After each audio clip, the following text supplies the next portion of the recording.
This listener provides information on all log activity across the entire Juniper Secure Services gateway, leading to staggering amounts of data. We can reduce unwanted data and send on only the required information. We have filtered for those coming from Juniper SSG. Although we have narrowed down the server, we can further reduce the data allowed through using the conditional action, linking it first to the listener to provide it with data. We can use the conditional to filter for only data regarding session logins and logouts, discarding the rest. For logins, let's filter for when the message contains session start.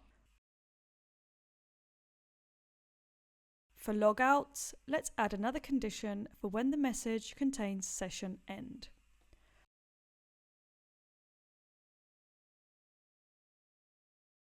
Only data matching this criteria is let through, one port for each condition. Now we need to add the parser action to pass the message into separate fields so we can select the ones we want. If we link it to the first port, we see information on logins. Select the field to pass from the listener in order to separate more specific data. This is the message field containing the raw data. See the events containing information on logins, session start, such as the user, source and destination IPs, the service used, and more. The fields are automatically passed into separate strings, which you can rename to give them meaning. To receive information on logouts, link another action to the second port with that condition. Use the message builder to remove redundant information and take only certain logs from the parser. Add the message builder and link it to the parser.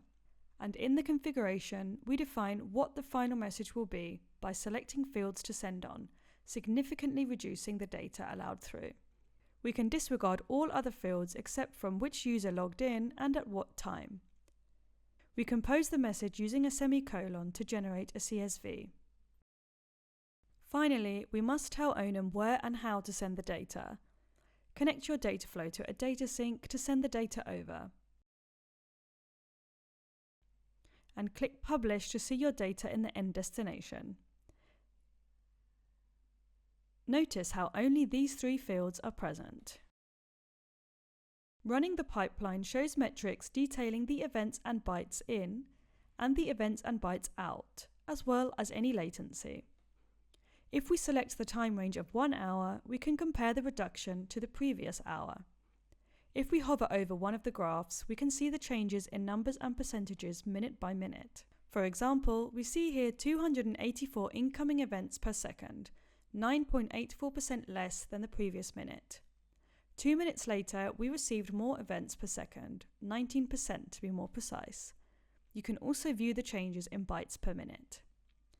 Notice the vast reduction of data. The number of events we started with was 4.4 events per second, or 721.1 bytes per second. The number of events we sent on is 0.893 per second, or 194.1 bytes per second. That's a reduction of almost 3/4 of the data compared to the previous hour, with hardly any latency. We have successfully reduced the data from the listener to a concise message to be sent on to the end destination. You'll find more information and videos throughout our documentation to guide you on how to use Onum. See you next time.